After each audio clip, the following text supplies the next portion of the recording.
Hello friends, नमस्कार। आप सभी को नमस्कार, सभी का वेलकम इस क्लास में। You all are welcome to this class.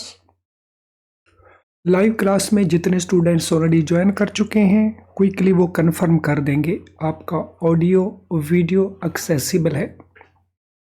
Your audio video is accessible, please confirm quickly. Yes, कर दीजिए confirm, your audio video is okay. तो चलिए शुरू करते हैं आज का ये डिस्कशन। आज का हमारा डिस्कशन है मॉड्यूल ए के चैप्टर 3 में केवाईसी का जो चैप्टर है ऑपरेशनल एस्पेक्ट्स को लेकर के, उसके हमारी बेस बिल्डिंग क्लास है ये, जिसमें हम कॉन्सेप्ट्स को और क्वेश्चंस दोनों को ही डिस्कस करेंगे। तो चलिए डिस्कशन शुरू करते हैं इस चैप्टर के ऊपर। Know your customer guidelines of reserve bank of India, RBI की केवाईसी गाइडलाइंस क्या है?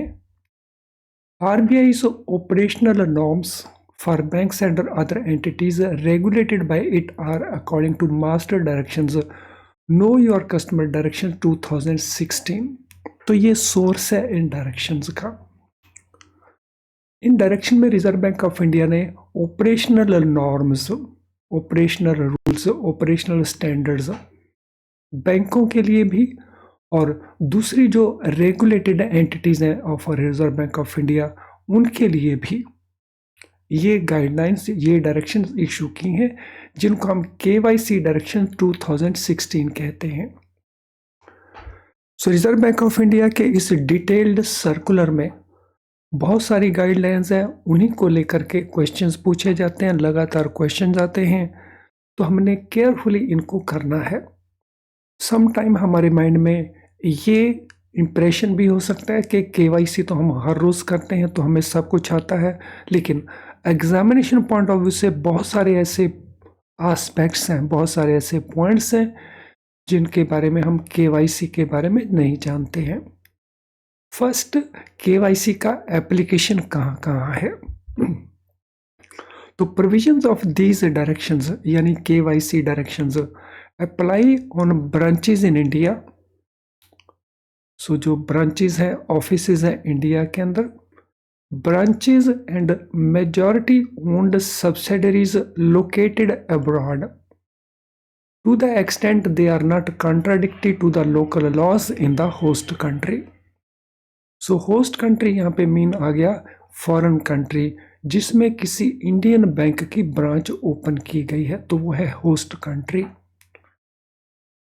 तो ये डायरेक्शंस आउटसाइड कंट्री भी उन ब्रांचेस के ऊपर या ऑफिसेस के ऊपर एप्लीकेबल हैं, लेकिन कहाँ तक एप्लीकेबल हैं? जहाँ तक वो कॉन्ट्राडिक्ट नहीं करती लोकल लॉ को। अगर उस कंट्री का लोकल लॉ कुछ और कहता है और KYC direction of reserve bank of India कुछ और कहती हैं, तो फिर टू दैट एक्सटेंट वो गाइडलाइंस एप्लीकेबल नहीं होंगी। In case there is variance in KYC or AML, anti-money laundering, standards prescribed by RBI and host country regulators, अगर KYC को लेकर के RBI ने जो स्टैंडर्ड प्रेस्क्राइब किए हैं या उस कंट्री के रेगुलेटर ने कुछ प्रेस्क्राइब किया है, तो हमारी जो ब्रांचेज आउटसाइड इंडिया ओपन है, हमारी जो सब्सिडरीज आउटसाइड इंडिया ओपन है, उनको किसे फॉलो करना है? उन्हें फॉलो करना है जो मोर स्टिंजेंट रेगुलेशंस है ऑफ द टू। तो अगर रिजर्व बैंक ऑफ इंडिया की रेगुलेशंस ज़्यादा स्टिंजेंट हैं तो उनको फॉलो करना है। अगर वहाँ के रेगुलेटर की रेगुलेशंस ज़्यादा स्टिंजेंट हैं तो उनको फॉलो करना है। स्टिंजेंट मीन्स जो सख्त होती हैं। Branches as subsidiaries in India of foreign incorporated banks। So foreign banks जो इंडिया में काम कर रहे हैं, उनकी ब्रांचेस, उनकी सब्सिडरीज वो किन रूल्स को फॉलो करेंगी? तो वो अडॉप्ट करेंगी जो दोनों में ज़्यादा स्टिंजेंट रूल्स हैं। अगर आरबीआई के रूल्स एक इशू को लेकर के ज़्यादा स्टिंजेंट हैं तो वो उनको फॉलो करेगी, लेकिन अगर होम कंट्री की रेगुलेशंस, यानी जिस कंट्री का वो फॉरेन बैंक है, अगर वहाँ के रेगुलेशंस ज़्यादा सख्त हैं तो वो उनको फॉलो करेगा। तो ये जो एप्लीकेशन पार्ट है तो काफ़ी क्लैरिटी के साथ आई एम श्योर अब आपको क्लियर हो चुका होगा। सो इसको लेकर के आपका किसी प्रकार का कोई क्वेश्चन है तो अपने क्वेश्चन को कमेंट बॉक्स में क्विकली टाइप कर दीजिए, हम उसको सूटेबली आंसर कर देंगे।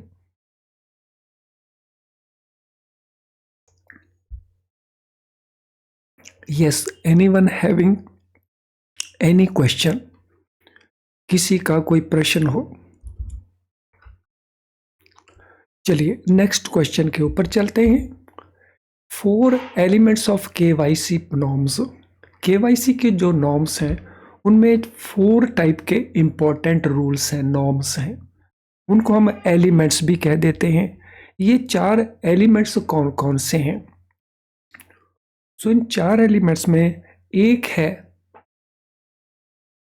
कस्टमर एक्सेप्टेंस पॉलिसी, दूसरा है कस्टमर आइडेंटिफिकेशन पॉलिसी, तीसरा है मॉनिटरिंग ऑफ ट्रांजैक्शन और चौथा है रिस्क मैनेजमेंट। मैं रिपीट कर रहा हूं,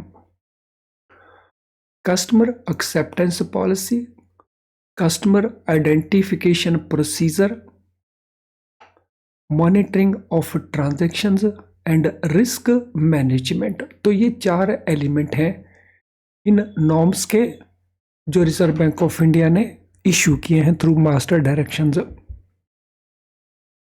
तो इसमें पहले हम कस्टमर एक्सेप्टेंस पॉलिसी, इसको लेकर के क्या क्या इंपॉर्टेंट एस्पेक्ट हैं उनको डिस्कस कर रहे हैं। Customer acceptance policy, so this policy lays down the criteria for accepting a customer। तो इस पॉलिसी के अंदर वो कंडीशंस है, वो क्राइटेरिया है जो हम फॉलो करेंगे when we accept a person as our customer.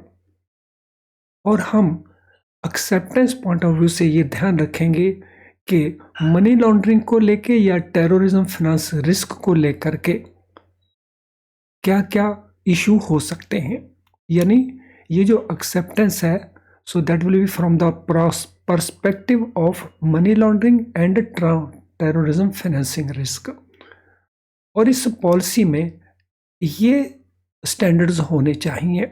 तो क्या क्या स्टैंडर्ड्स हैं इस पॉलिसी को लेकर के? No account is opened in anonymous और फिक्टिशियस और बेनामी नाम। कोई भी अकाउंट हम फिक्टिशियस या एनोनिमस या बेनामी इस नाम से कोई भी अकाउंट ओपन नहीं करेंगे। सो बेनामी नाम वो हो सकते हैं जो उस पर्सन का एक्चुअल नाम नहीं है।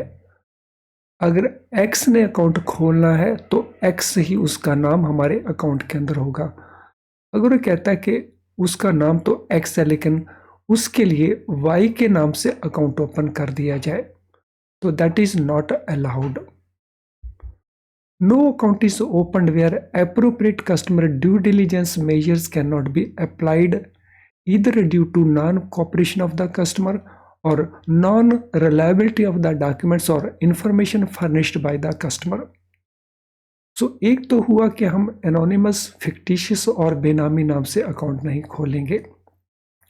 दूसरा, हम उन सर्कमस्टांसेस में भी अकाउंट नहीं खोलेंगे जहां पर appropriate customer due diligence measure possible नहीं है। वो या तो कस्टमर कोऑपरेट नहीं कर रहा उसके कारण है, या जो उन्होंने डॉक्यूमेंट दिए हैं कस्टमर ने या इंफॉर्मेशन प्रोवाइड की है वो रिलायबल नहीं है। तो देयर में भी सर्कमस्टांसेस जहां पे कस्टमर कोऑपरेट नहीं करते हमें इंफॉर्मेशन प्रोवाइड करने में, या वो कोऑपरेट करते हैं लेकिन जो इंफॉर्मेशन या डॉक्यूमेंट प्रोवाइड करते हैं वो नॉन रिलायबल है। तो अगर ये सिचुएशन है तो इस केस में कस्टमर ड्यू डिलीजेंस पॉसिबल नहीं हो पाता। तो उन केसेस में भी हम अकाउंट ओपन नहीं करेंगे। और अगर अकाउंट ओपन हुआ है इनके बेसिस के ऊपर, तो हम इसको रेक्टिफाई करेंगे। अगर रेक्टिफिकेशन नहीं होता है तो फिर उस अकाउंट को क्लोज करेंगे।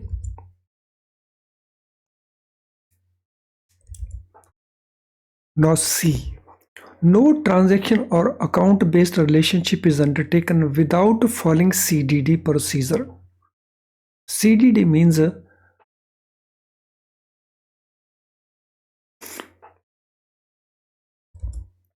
Customer due diligence. तो कस्टमर ड्यू डिलीजेंस का एक प्रोसीजर है।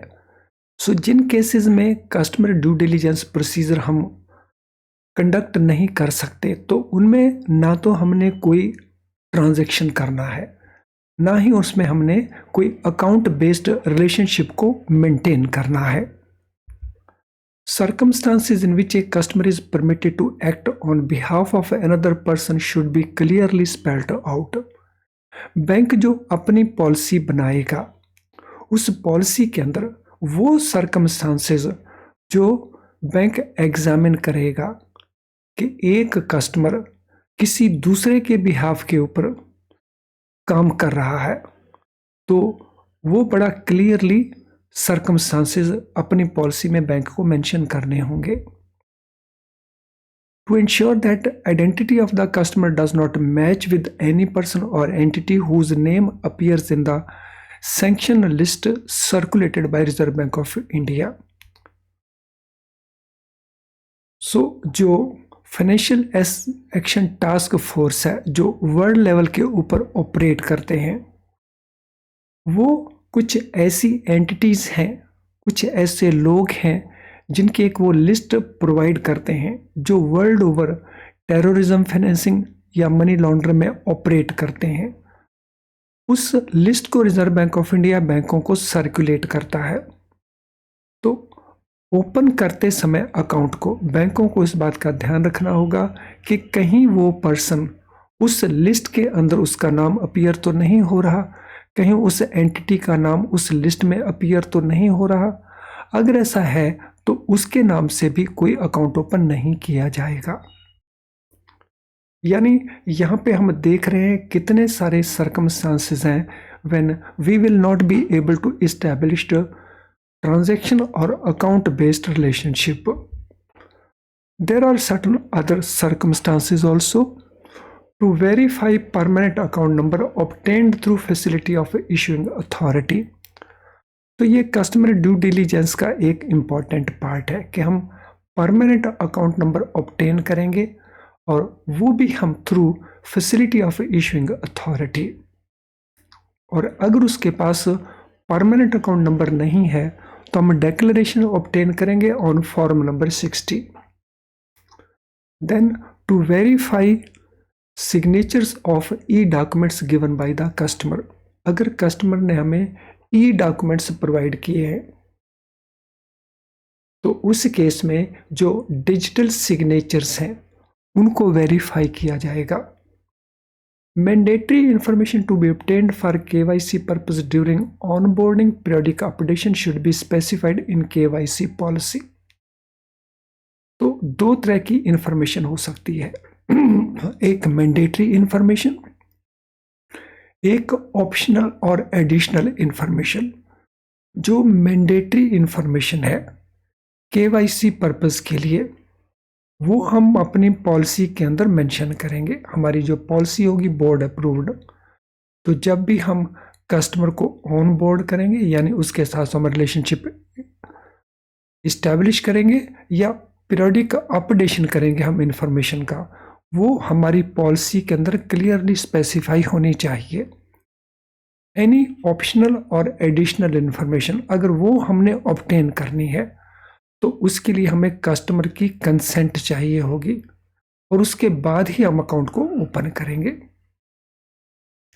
सो सम टाइम हम मार्केटिंग पर्पस के लिए या अदरवाइज कुछ ऐसी इंफॉर्मेशन कस्टमर से मांगते हैं, तो वो इंफॉर्मेशन हम केवल कस्टमर की कंसेंट के साथ ही ले सकते हैं और उसके बाद ही हम अकाउंट ओपन करेंगे। लेकिन जो मैंडेटरी इंफॉर्मेशन है वो इन्फॉर्मेशन हम अपनी पॉलिसी में लिखेंगे और वो अपनी इन्फॉर्मेशन को ऑब्टेन करेंगे और फिर ही हम अकाउंट को ओपन करेंगे।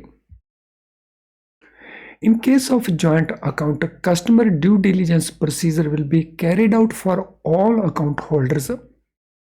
अगर हम जॉइंट अकाउंट ओपन करते हैं, लेट अस से हमने अकाउंट ओपन किया ए एंड बी के नाम से, तो इसमें ये नहीं है कि हमने CDD प्रोसीजर केवल ए के नाम से कंप्लीट किया, ए के नाम से भी करना है और बी के नाम से भी करना है। Customer acceptance policy should not result in a denial of banking or financial facility to the members of general public, especially those who are financially or socially disadvantaged. ये एक important part है। जो भी पॉलिसी हम frame करेंगे उस policy में कुछ भी ऐसा नहीं होना चाहिए जिसमें जनरल पब्लिक या ख़ास तौर के ऊपर जो फाइनेंशियली और सोशली डिसएडवांटेज लोग हैं, जिनको ये फैसिलिटीज़ अवेलेबल नहीं हैं, तो ऐसा नहीं होना चाहिए कि इनके लिए जो बैंकिंग और फाइनेंशियल सर्विस है उसका डिनायल हमें नज़र आए। यानी हमारी पॉलिसी में इस प्रकार के प्रोविज़न ना हो जिसमें इन लोगों को वो सेवाएं, वो सर्विसेज अवेलेबल ना हो सकें। तो पॉलिसी बनाते समय इस बात का भी हर एक बैंक का बोर्ड ऑफ डायरेक्टर्स ध्यान रखेगा। In case of non compliance of KYC guidelines by an existing customer, अगर एक एग्जिस्टिंग कस्टमर KYC गाइडलाइंस को फॉलो नहीं करता है, banks may decide closing the account after giving due notice to the customer. तो अगर कोई कस्टमर KYC की गाइडलाइन है उसको पूरा नहीं करता, for example updation of records है, अगर उसको पूरा नहीं करता तो बैंक्स कैन कंसिडर कि उसके अकाउंट को क्लोज कर दिया जाए और वो भी ड्यू नोटिस देने के बाद। तो ये पार्ट है हमारा कस्टमर एक्सेप्टेंस पॉलिसी को लेकर के। इससे पहले कि हम आगे मूव करें, so this is important information for you friends. क्या आप अपना प्रेपरेशन IIBF की बुक्स को यूज करके कर रहे हैं? अगर ऐसा है तो आपके सामने ये डिफिकल्टीज हो सकती हैं, ये इश्यूज हो सकते हैं। Number 1, difficult to understand. इन बुक्स को जब भी हम पढ़ते हैं, जो भी इसमें लिखा हुआ है उसको अंडरस्टैंड करने में हमें डिफिकल्टी आती है, बार बार पढ़ना पड़ता है, याद कर लेते हैं, अंडरस्टैंड कर लेते हैं, लेकिन फिर भूल जाते हैं, जिससे हमारा टाइम बहुत सारा कंज्यूम होता है और उतना टाइम हमारे पास अवेलेबल नहीं है। हम प्रैक्टिस करना चाहते हैं लेकिन प्रैक्टिस के लिए क्वेश्चंस हमारे पास बहुत थोड़े हैं अवेलेबल इन बुक्स के अंदर। अगर इस प्रकार की आपकी डिफिकल्टीज हैं तो उसके लिए हमें क्या करना होगा? Our best quality low priced video lessons को आप यूज कर सकते हैं। इन वीडियो लेसन्स में हम कॉन्सेप्ट को इस प्रकार से एक्सप्लेन करते हैं जिसको आप अच्छे से अंडरस्टैंड कर जाते हैं और बहुत क्विकली अंडरस्टैंड कर जाते हैं, जिससे आपकी ये दोनों ही इश्यूज सॉल्व हो जाते हैं। हमारे क्वेश्चन बैंक में हमारा जो मल्टी चॉइस क्वेश्चंस हैं उसमें आपको बहुत सारे क्वेश्चंस मिल जाते हैं, तो जिसके लिए आप अच्छी प्रैक्टिस कर सकते हैं। एग्जाम के बिल्कुल पास में जा करके हमारे पास मेमोरी रिकॉल्ड क्वेश्चन की फैसिलिटी भी आप अवेल कर सकते हैं। अगर ये सारा कुछ अवेलेबल है तो फिर हम ये इश्यूज क्यों फेस करें? तो इसके लिए इमीडिएटली आप हमारी ऐप को यूज़ कर सकते हैं, हमारी वेबसाइट को यूज़ कर सकते हैं। तो इनको यूज़ करें और अपने पास होने की जो पॉसिबिलिटीज़ हैं उनको इम्प्रूव करें। तो अब हम बात करेंगे उन क्वेश्चंस की जो अभी तक हमने सीखा उसके ऊपर बेस्ड है, और ये क्वेश्चन का आंसर आपको प्रोवाइड करना है। तो पहला क्वेश्चन हमारे सामने है, which of the following entities are regulated by RBI's KYC directions? किन एंटिटीज को रेगुलेट किया जाता है इन डायरेक्शंस के द्वारा? Banks only, banks and other financial institutions, banks and majority owned subsidiaries located abroad, banks, other financial institutions, majority owned subsidiaries located abroad। तो देखिए इनमें से कौन सा ऑप्शन आंसर आपको लगता है कि यही करेक्ट है। So which one appears to be correct, कौन सा लगता है कि वो करेक्ट है। यस, आई एम श्योर आप आसानी से इसका आंसर दे सकते हैं। जो लाइव क्लास के स्टूडेंट हैं वो चैट बॉक्स में आंसर देंगे, जो लाइव क्लास में नहीं देख रहे हैं, जो रिकॉर्डेड वर्जन को देख रहे हैं, वो अपनी कॉपी में आंसर को नोट करेंगे। तो हमारा ऑप्शन आंसर बन जाएगा D, D is more appropriate. तो बैंकों के ऊपर भी लागू होता है, दूसरी फाइनेंशियल इंस्टीट्यूशन के ऊपर भी लागू होता है, मेजॉरिटी ओन्ड सब्सिडरीज जो कंट्री के बाहर लोकेटेड है उनके ऊपर भी एप्लीकेबल होता है। So option D is our answer. What happens when there is a variance in KYC AML standards prescribed by RBI and the host country regulators? अगर रिजर्व बैंक ऑफ इंडिया की guidelines और host country regulators की guidelines में अगर किसी प्रकार का कोई वेरिएंस है KYC AML स्टैंडर्ड को लेकर के, तो उस केस में क्या करना होगा। Banks to adopt regulation of the host country regulator, banks to adopt regulation of RBI, banks are required to adopt more stringent regulations of the two, banks are required to adopt less stringent regulations of the two। तो किन cases में हमने देखना है जब variance हो इनके अंदर, तो इनमें से किसको फॉलो करना है। Question number 2। So question number 2 के लिए हमारा आंसर क्या बनेगा। क्वेश्चन नंबर 2 के लिए हमारा आंसर बनेगा सी। तो जो गाइडलाइंस ज्यादा स्ट्रिंजेंट हैं उनको हम फॉलो करेंगे। तो those guidelines will be followed which are more stringent. Which of the following entities are required to adopt more stringent regulations of the two when there is a variance in KYC AML standards prescribed by RBI and host country? अब हमने बताना है वो entities कौन सी हैं जो adopt करेंगी मोर stringent regulations को। बैंक्स ओनली होंगे, बैंक्स एंड फाइनेंशियल इंस्टीट्यूशंस होंगी, banks majority owned subsidy located abroad होंगी, या banks other financial institution and majority owned subsidies located abroad होंगी। तो ये हमारा आंसर बन जाएगा डी वंस अगेन।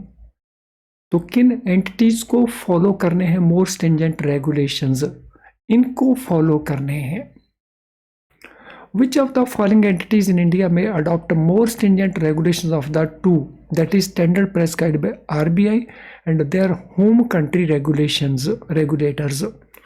तो यहाँ पे हमने बताना है कौन एंटिटीज अडॉप्ट करेंगी ज्यादा स्ट्रिंजेंट, ज्यादा सख्त रेगुलेशंस को। Banks and other financial institutions, foreign banks and their subsidiaries, या banks other financial institution majority owned subsidiary located abroad. तो यहाँ पे हमारा आंसर क्या बनेगा। तो यहाँ पे हम बात कर रहे हैं इन इंडिया। तो इन इंडिया में जब हम बात करेंगे और वो भी होम कंट्री, तो here we are talking about foreign banks and their subsidiaries. तो option C will be our answer. What is extent of application of RBI's KYC policy direction 2016? इनका extent कहाँ तक है। Branches in India only, branches and majority owned subsidiaries located abroad only, branches in India, branches and majority owned subsidiaries located abroad, या branches in India and other financial institutions। तो कौन C option आपको लगता है कि वो ज्यादा correct option बनता है क्वेश्चन नंबर 5 के लिए।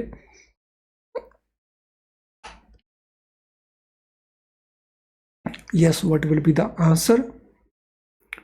So our answer will be C.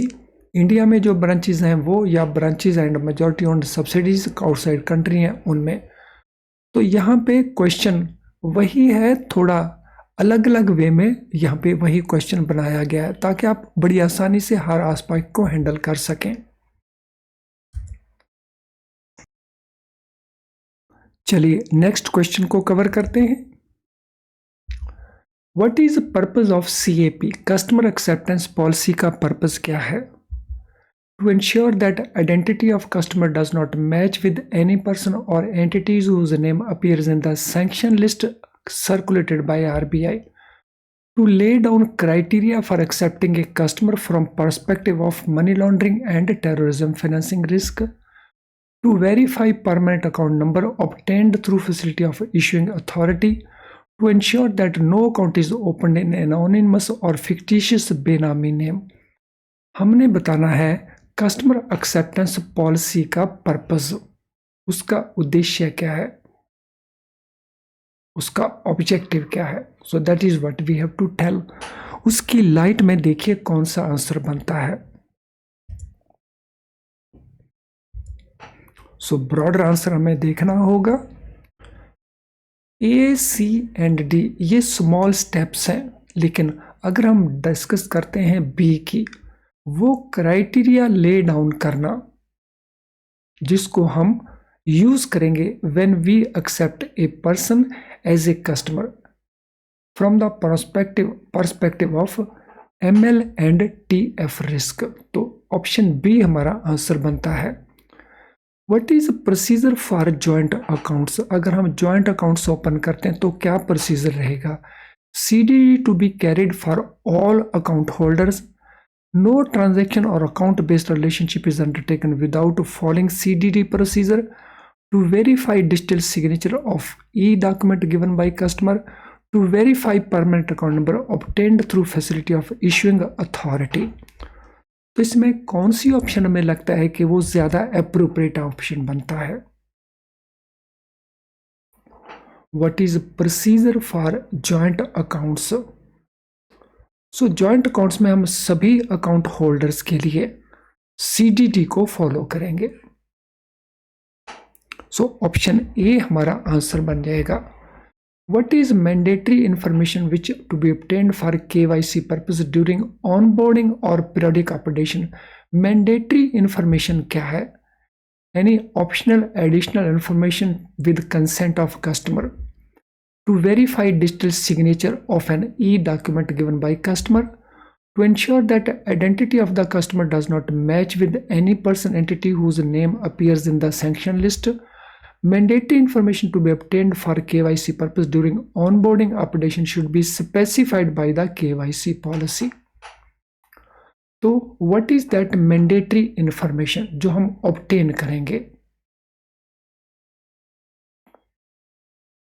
Is it this one? No. Is it this verification part? No. Is it this part to make sure? No. It is this one. तो जो mandatory information है वो KYC policy में specify होनी चाहिए कि हम क्या क्या ऑब्टेन करेंगे. तो it must be specified in the policy. Hence our option answer is D. What is the consequence of non-compliance of KYC guidelines by an existing customer? एक existing customer अगर KYC गाइडलाइन को follow नहीं करता, non compliance करता, तो उसके consequences क्या होंगे? Banks may decide to close the account after giving due notice. No account to be opened where appropriate customer due diligence measure cannot be applied because of non-cooperation or non-reliability. या verify PAN obtained through facility of issuing authority, या ensure that no account is open in anonymous और fictitious बेनामी नाम. हमने बताना है non compliance के consequences. तो ये कॉन्सिक्वेंसेस हैं that banks can take a decision कि वो उस अकाउंट को क्लोज कर देंगे after giving due notice to the customer. तो ऑप्शन ए जो है हमारा ऑप्शन आंसर बन जाता है. फ्रेंड्स, काफ़ी इंपॉर्टेंट एस्पेक्ट हमने डिटेल में डिस्कस किए. ध्यान रखिए ये आपकी बेस बिल्ड करने की क्लास है. इसमें हमने हर चीज़ को डिटेल में डिस्कस किया और उससे रिलेटेड क्वेश्चंस को भी हमने साथ साथ डिस्कस कर दिया है. आज के सेशन से रिलेटेड अगर आपका कोई भी क्वेश्चन हो तो इस वीडियो के कमेंट बॉक्स में आप अपने क्वेश्चन को टाइप कर सकते हैं. अगर आपकी कोई जनरल क्वेरी है तो ये हमारा ईमेल आईडी है, यहाँ पे आप हमें मेल कर सकते हैं। आज के सेशन से अगर आपको कोई फ़ायदा नहीं लग रहा तो आप डिसलाइक के बटन को ज़रूर पुश कर देना, लेकिन अगर ये यूज़फुल लगा तो फिर लाइक करने में संकोच ना करें, तो इसको लाइक कर दें। अगर मोर देन 30 मिनट्स आपने वीडियो वॉच करने के ऊपर स्पेंड किया है तो कुछ सेकंड्स आपको लगेंगे लाइक करने में, लेकिन YouTube आपके लाइक के बेसिस के ऊपर ये वीडियो और बहुत सारे लोगों को दिखाता है, उनका बेनिफिट हो जाएगा। यानी आपका लाइक करना मीन्स बेनिफिशियल फॉर अदर्स। इसके लिंक को शेयर कर सकते हैं with your friends and colleagues, अपने व्हाट्सएप ग्रुप में, अपने फेसबुक ग्रुप के ऊपर। चैनल अगर आपने सब्सक्राइब नहीं किया है तो बेल आइकन के साथ उसको सब्सक्राइब कर लें, अदरवाइज आपको हमारे नोटिफिकेशंस ऑन टाइम नहीं मिलेंगे और आप हमारी कई क्लासेस को मिस कर रहे होंगे, तो इसीलिए इसको क्विकली सब्सक्राइब कर लीजिए, वो भी बेल आइकन के साथ। तो चलें आज के सेशन को अब हम वाइंड अप करेंगे। Thank you friends and all the very best.